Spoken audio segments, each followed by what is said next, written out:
देवता ब्रह्मा है, चित्त के देवता वासुदेव है, अहंकार के देवता शिव जी है। नहीं कहते तुमको अहंकार हुआ है तो अहंकार भगवान का भोजन है। कौन भगवान का भोजन? शिवंकार भगवान का। मन के देव चंद्र बुद्धि ब्रह्मा, वासुदेव चित के रे, अहंकार शिव दशा करण के, नयन भान शिव हेरे, रसना वरुण, त्वचा के मारुत, नासा अश्विनी जानो, मुख के अग्नि, इंद्र हाथन के देव गुदाजम मानो, लिंग के देव प्रजापति सृजत, चरणन विष्णु विराजे, 14 देव रहत नित तन संग नित रहेगा। इसलिए निज तन में खोज सजन, बाहर न खोजना। अगर देवते को खोजना तो घुसना पहले देखो, वही देवता बैठ होगा। हर चौराहा पर है देवता सबका ड्यूटी। पढ़िए रामायण, रामायण पढ़िए। इंद्रिय द्वार झरोखा नाना, तहां सुर बैठे करी थाना, आवत देखत विषय बयारी, अते झट देख कपाट उघारी। जब ही प्रभंजन उड़ गिर जाई, तब ही ज्ञान दीप बुझाई। ब्रह्म ज्ञान ब्रह्म ज्योति का जिनको ब्रह्मनाद का ज्ञान नहीं हुआ है, कितना हो आप उनको महात्मा मानिए, धर्मात्मा मानिए, निश्चित वो गिर जाएगा, निश्चित गिरेगा। जिनको ब्रह्म ज्ञान ब्रह्मनाद ब्रह्म ज्योति का ज्ञान हो गया है, जिंदगी का कोई क्यों ना आ जाए, हजारों अप्सराएं क्यों ना आ जाए, जैसे मस नहीं कर सकते। ज्ञान नहीं है, कहीं गिरा देंगे। तो लोगों ने कहा महाराज महाराज, उन लोगों के मन में भ्रम है। अगर ये गीता का पाठ कर देता है, वेद मंत्र का उच्चारण कर देगा, हम लोग मान लेंगे सचमुच में गुरु बनने योग्य है। आकर के कहे, रोने लगे वो जिज्ञासु धर्मात्मा, महाराज जी ऐसी ऐसी लोग भूल रहे हैं। चुप हुए कुछ देर, का बुला लो। अब बुलाया, लाखों की भीड़ हुई देखने के लिए चमत्कार क्या हो रहा है, क्या होगा। आया, सारे लोग जब बैठ गए, अपना तो 5 वर्ष का उम्र का तकादा तो है, टेबल पर खड़े हो गए, रखते थे हाथ में सोने की छड़ी, सत्संगियों की तरफ घुमाते हैं। इस नगर में कोई गूंगा और बहरा है? लोगों का हमारा जाए बुलाया एक मोहन नाम के व्यक्ति, जिनकी उम्र 40 वर्ष, बगल में खड़ा किया। कहा आप इनको जानते हो? वाचाल है? नहीं महाराज, ये तो गूंगा है। कहा सुनता तो खूब है। कहा नहीं, ये तो बहरा। कहा देखो इनके कान में माइक्रोफोन लगा रहे हैं, आजकल तो माइक्रोफोन से मन नहीं चलता है ना। ये बहरा भी है और गूंगा भी है। सुन रहे हो ना, जान रहे हो ना? हाँ महाराज, बिल्कुल जानता हूँ। सुनो, तुम लोगों से बहुतों के मन में है, हरे कृष्ण गीता का पाठ करे, वेद मंत्र का उच्चारण करे। अरे मैं किया तो क्या किया, मेरे मुंह में बोली है, मैं इनके नाम सुनवा देता हूँ। छड़ी उठाए, गूंगा का पाठ रख देकर बोल मेरे मन, गूंगा धारा प्रवाह मेरे मन शुरू कर दिए। सारा सिख झुक गए, सचमुच गुरु बनने जो थे यही 8वां। 9वां गुरु बने थे तेग बहादुर। कैसे बने? क्योंकि ये 5 वर्ष के उम्र में ही गुरु बने थे, 14 वर्ष के उम्र में शरीर त्याग कर दिए थे। तो इनको उत्तराधिकारी कोई नानक दरबार में सब विवाहित होते थे, ये आबाल बाल ब्रह्मचारी थे, चूल्हे नहीं। 14 को तैयार था, हम गुरु तो हम गुरु, हम गुरु तो हम गुरु। अब कैसी हो, कौन निर्णय, सब बन के तैयार। जो असली था तो सोचा कौन ही झंझट मोले मल गिर रहे, जाओ तुम अपना भोगो गद्दी को, है ना, गद्दी पकड़ो। हमारे लिए चला गया, पहाड़ में बैठ गया। संयोग क्या बना, एक सौदागर यात्रा कर रहा था समुद्री जहाज, जहाज फंस गया भ्रमर में, चिल्लाने लगा, ये अकाल पुरुष, ये मेरे गुरुदेव, ओ मेरे शास्ता, ओ मेरे जीवन को चलाने वाले, वो मेरे रक्षक, रक्षा करो। करोड़ों की संपत्ति है, अगर बच जाती है, हे गुरु महाराज, मैं दरबार में 500 असरफी चढ़ाऊंगा, 500 असरफी। हे गुरु महाराज बताओ। महापुरुष की कृपा हो गई, जहाज किनारे लग गया, बच गया, जीवन बच गया, संपत्ति बच गई। भक्त था सच्चा, वादा किए हैं चढ़ा देने के लिए। एक होता कच्चा भक्त, विपत्ति पड़ेगा तो भगवान के, हे काली मैया, हे दुर्गा मैया, हमरा बच्चा बच जेते तो जीव के बदला जीव दबो, हमार बच्चा बच जा, बकरी के बच्चा काट दबो। बताइए, वो बकरी के बच्चा थोड़े छियो, कौन है भगवान, हमार ई बड़का बेटा बच जेते, छोटका का बलिदान दबो तब ना। ये दूसरा का बच्चा पर कितना मन हुआ। अब बकरियों अगर कोबला करे, बकरियों अगर कोबला करे, हे काली मैया, हे दुर्गा मैया, ये आतताई से हमारा बच्चा का बचाबो, तो फलना का बच्चा तोरा दान दे दो, तो अब की हेते। अगर बकरिया भी शुरू कर दे तो दूसरे का बच्चा पर मन हुआ।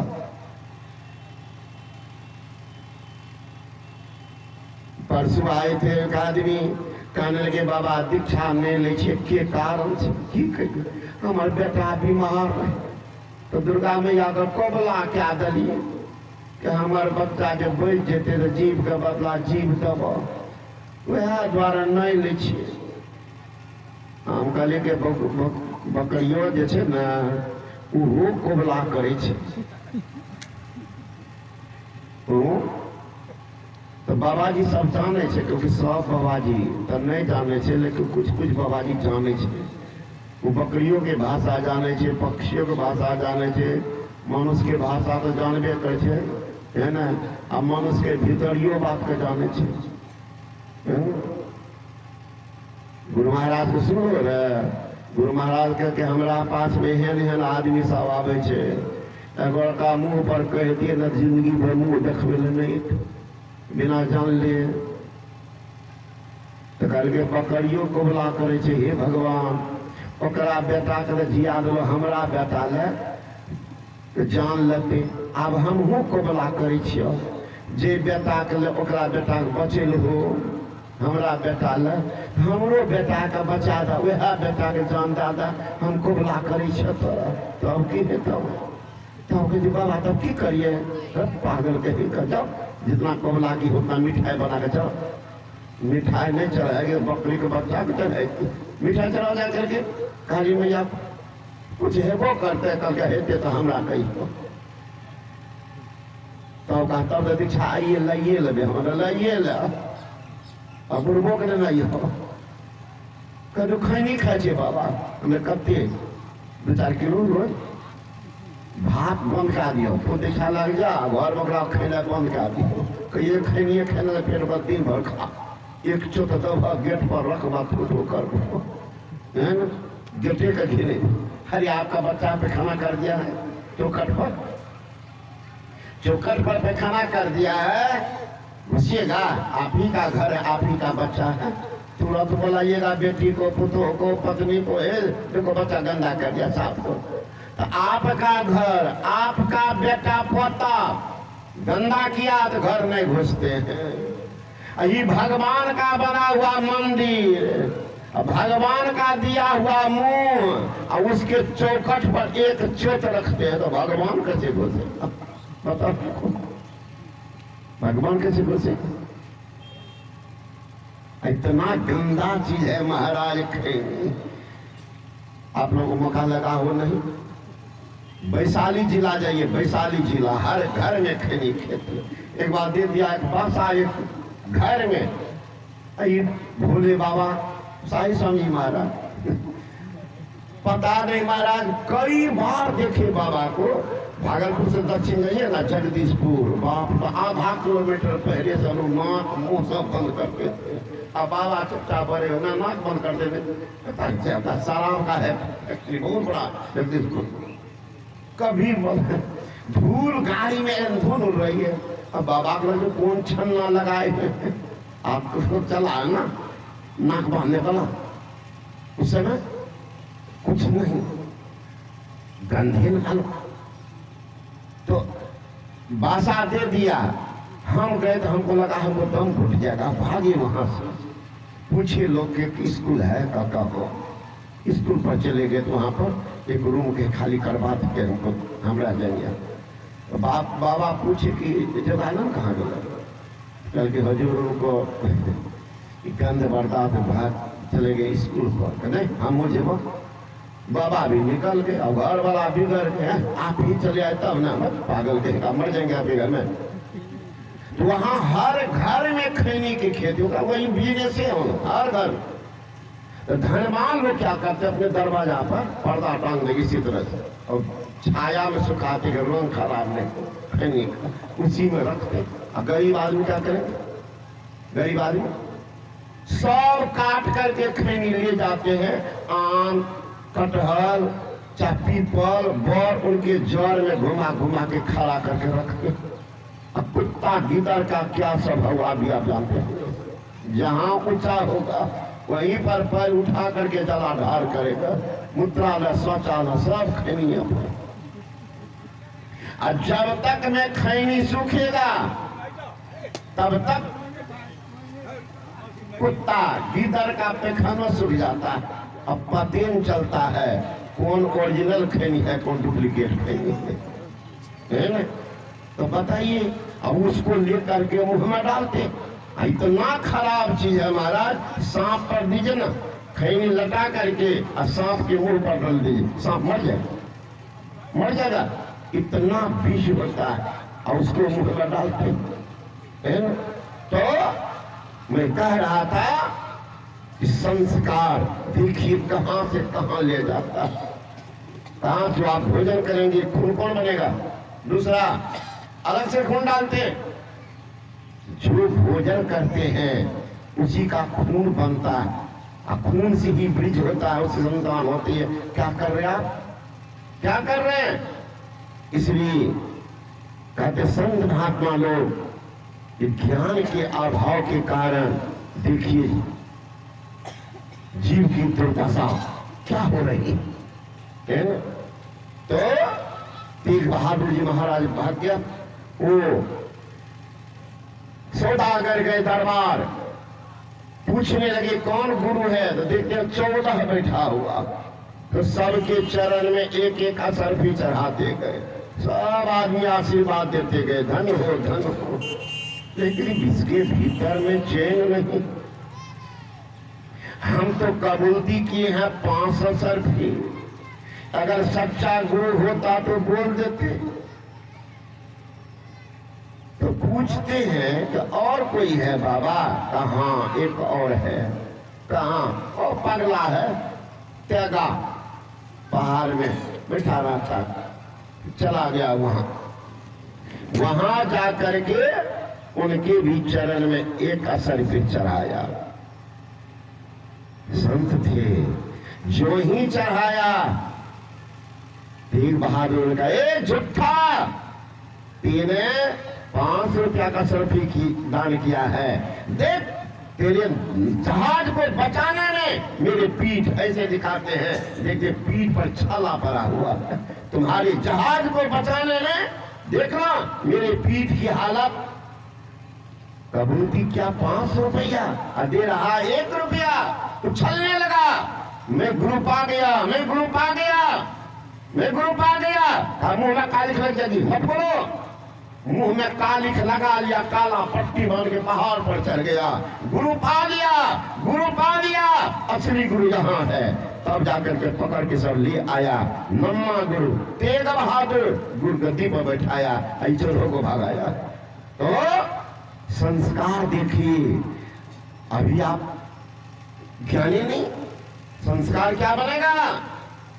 ये संत महात्मा गण कहते हैं, जीवन फूल भया भूर, कहा धन जोड़ करोड़ बनाए, जीव दया कर साधुक संगत पहो अभय पद दास कहाए, जासन कर्म छिपावत हो सो तो देखत है घट में घर छाए, वेद गहो धरनी सरनी न तो आवद काल कमान चढ़ाए।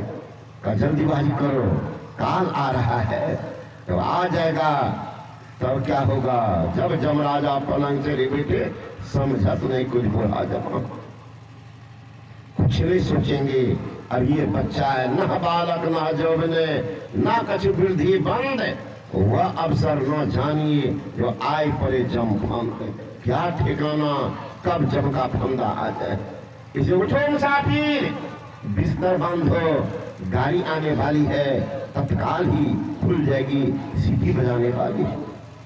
दो भाई थे, माँ बाप बड़े धर्मात्मा, दोनों बचपन में ज्ञान सुना, दोनों को बैराग हो गया।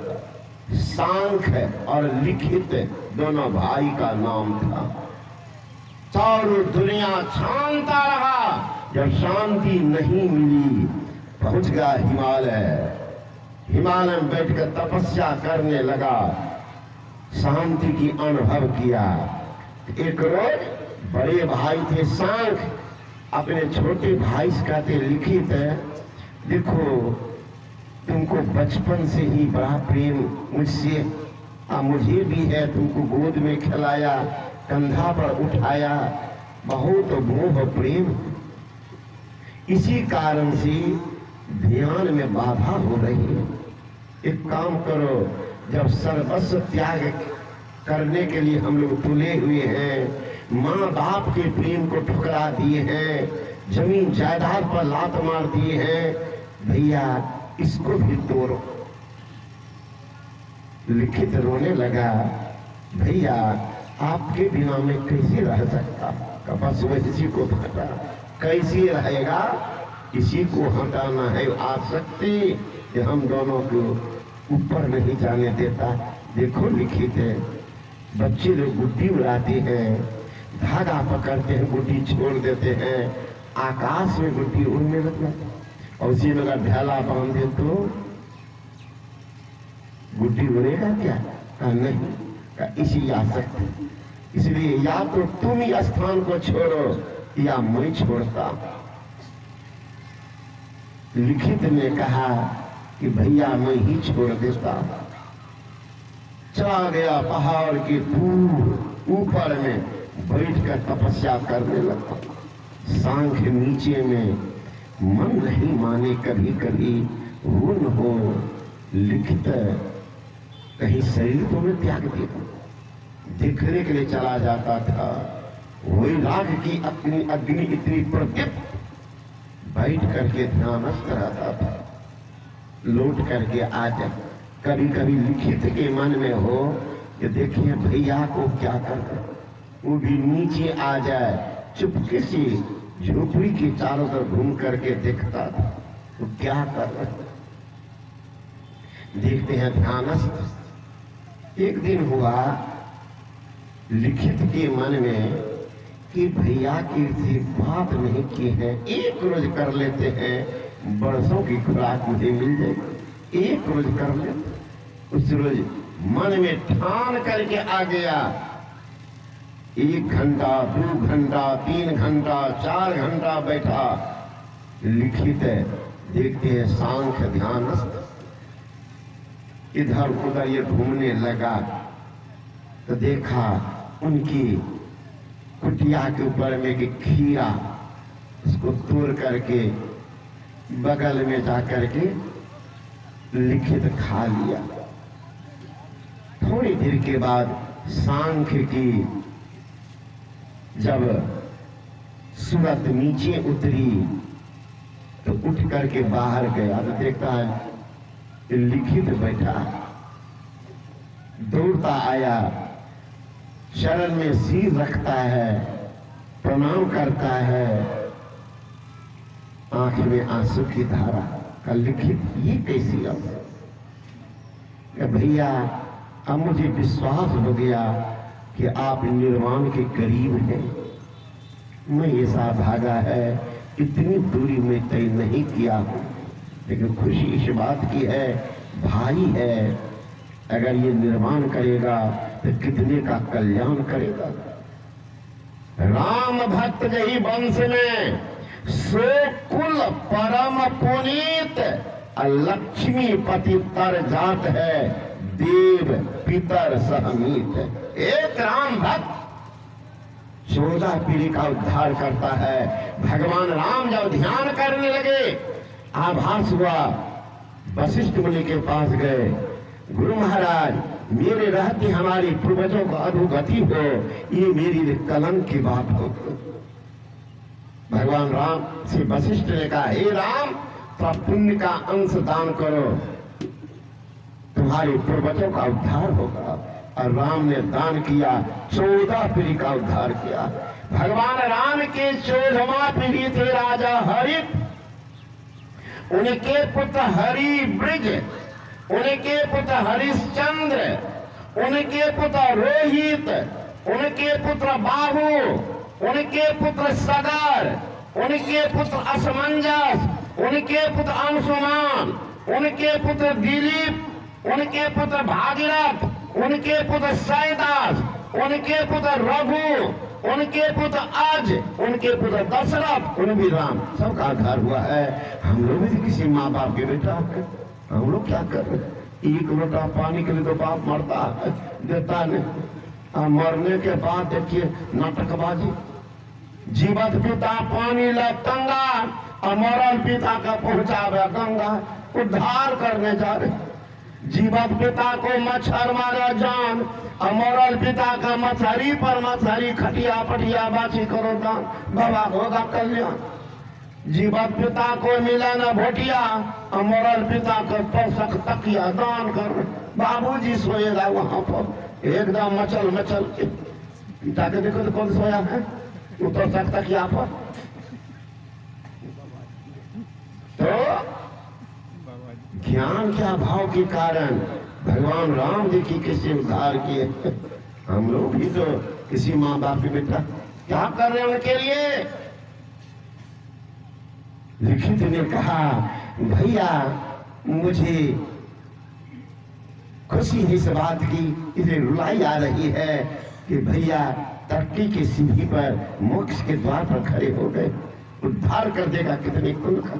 चलो भैया आपके पुण्य प्रभाव में मैं भी जी लूंगा। सांख उठा गया चारों तरफ देखने के लिए, लिखित आया है तो कुछ खिला दे। देखने गया, देखा कुछ नहीं। सांख पूछता है कि भैया क्या खोज रहे हैं? कहा एक रोज पहले मैं देखा था यहाँ खीरा भरा था, वही सोच रहे थे कि तुमको खिला देते। कहा भैया हम खा लिए। कहाँ? वही खीरा तोड़ कर। कहा तुम बहुत गलती कर गया, लेकिन भारी गलती कर गया। कहा क्या? चोरी करके नहीं खाना चाहिए। ख्याल कीजिएगा भाई बहनों सब, एक खीरा की चोरी, वो भी भाई का है, बिना पूछे लेना, वो भी चोरी में आता है।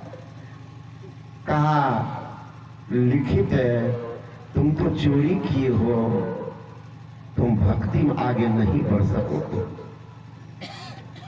जितना गया वहीं पर रह जाएगा, ये जीवन तुम्हारा खत्म हो गया। का भैया कोई उपाय? का प्रायश्चित करो। प्रायश्चित से कट सकता? कहाँ जाए? का जिस राज में रहो तो जाओ, राजा को पूछो तो चोर के लिए क्या दंड भोगो। चला गया राजा के यहाँ, गया वहां कहते महाराज मैं चोर हूं, क्या दंड है? चोर का विधान, चोरी करने वाले के लिए आपका क्या दंड है, क्या विधान? राजा ने कहा जब से मैं राजा बना हूं, शुरू में चोरी बहुत हुई, डकैती हुई, लूटपाट हुआ, ऐसा कड़ा कानून बना दिया कि सब सजग हो गया है। अब चोरी नहीं होती है ना, लूटपाट नहीं होती है, इसलिए चोर का विधान भी हम बंद कर दिए, चोरी नहीं होती।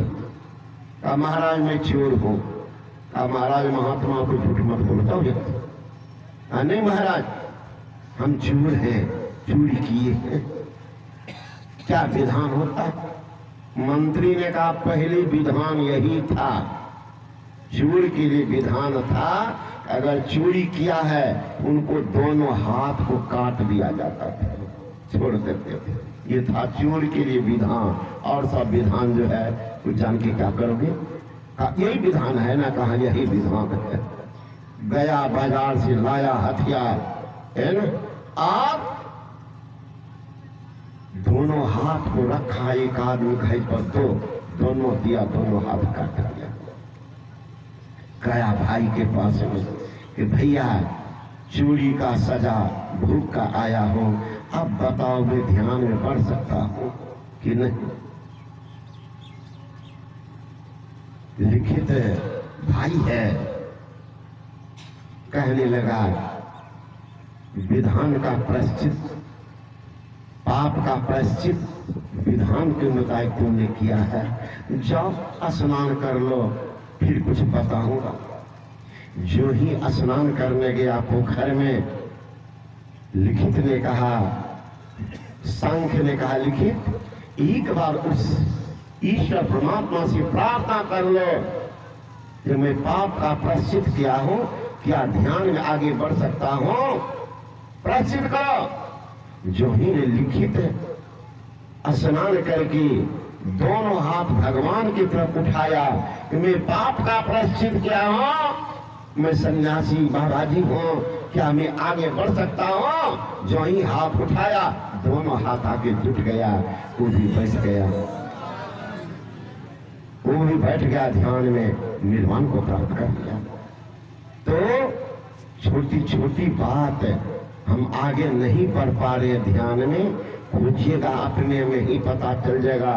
दूसरी को कोई अपने पाप बताएगा, लेकिन हमारा मन में जानता है कि हम क्या कर रहे हैं। इसलिए समझ सोच बंदे तो मन में क्या करना क्या करता है, गुण के भागी आप ही बनता, दोष राम पर धरता। इसलिए समझदारी रखिए, है ना। कई जगह झूठ भी पुण्य का काम करता है, कई जगह सत्य भी पाप का काम करता है। इस समझदारी होनी चाहिए, कहाँ झूठ काम कर जाता।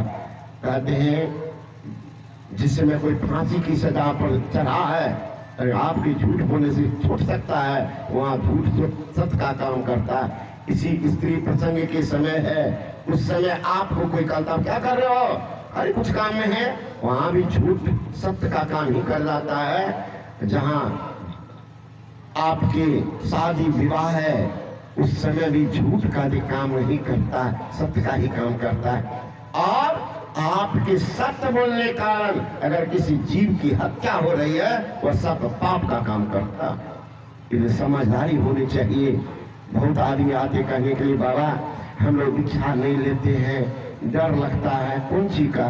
हम दुकानदारी करते हैं, हम ठेकेदारी करते हैं, हम नेतागिरी करते हैं, झूठ बहुत बोलते हैं। मैंने कहा कोई बात नहीं, कोई बात नहीं। वहां पर झूठ है दुकानदारी में, अगर 25 का सामान है 30 बोलते हैं, ग्राहक आता 28 बोलता, 27 बोलता है, आप झूठ बोलते हैं 30 का सामान है, 30 में लिए है, घाटा लगेगा भाई साहब, तू दे देता है। और 25 का सामान का 50 में बेचे तो पाप लग जाएगा। अन्याय हुआ। वो लाचारी को लेगा, बेटी की शादी है, मुंडन संस्कार है, उपनयन संस्कार है, जरूरी है, बाजार दूर है, 50 भी कहेंगे तो ले लेगा, लेकिन उनके हृदय वेदना से भर जाएगी, अन्याय करने को तो वहां पाप लगेगा। इसलिए बहुत जगह है ये बात, ये सत्य झूठ। लेकिन एक तरफ आप कर्जा लेते जा रहे हैं, आप डर के हैं कि हम दुकानदारी करते झूठ बोलेंगे पाप लगेगा। इतना तो अकल है कि पाप का फल तो भोगना ही पड़ेगा। एक तरफ पुण्य नहीं कर रहे हैं, इधर पुण्य भी कीजिए, थोड़ा भी ध्यान कीजिएगा, थोड़ा थोड़ा ध्यान कीजिएगा, 5 मिनट ही सही, लेकिन अगर जुक्ति जानकर कीजिएगा तो 30 दिन में कितना होगा? 150 मिनट का आपका पुण्य का पूंजी होगा। एक तरफ कुछ चल रहा, एक तरफ पुण्य भी कर रहे, निर्वाण की तरफ बढ़ जाएंगे। ये तक तरफे कर रहे हैं, हम दुकानदारी करते, नेतागिरी करते, ठेकेदारी करते, तो पाप तो जमा हो रहा, भर जाएगा घरा, तब क्या होगा उसके लिए सोच लेना। पुनः आप लोग अपराह्न काल में चलेंगे। बोलो श्री सदगुरु महाराज की।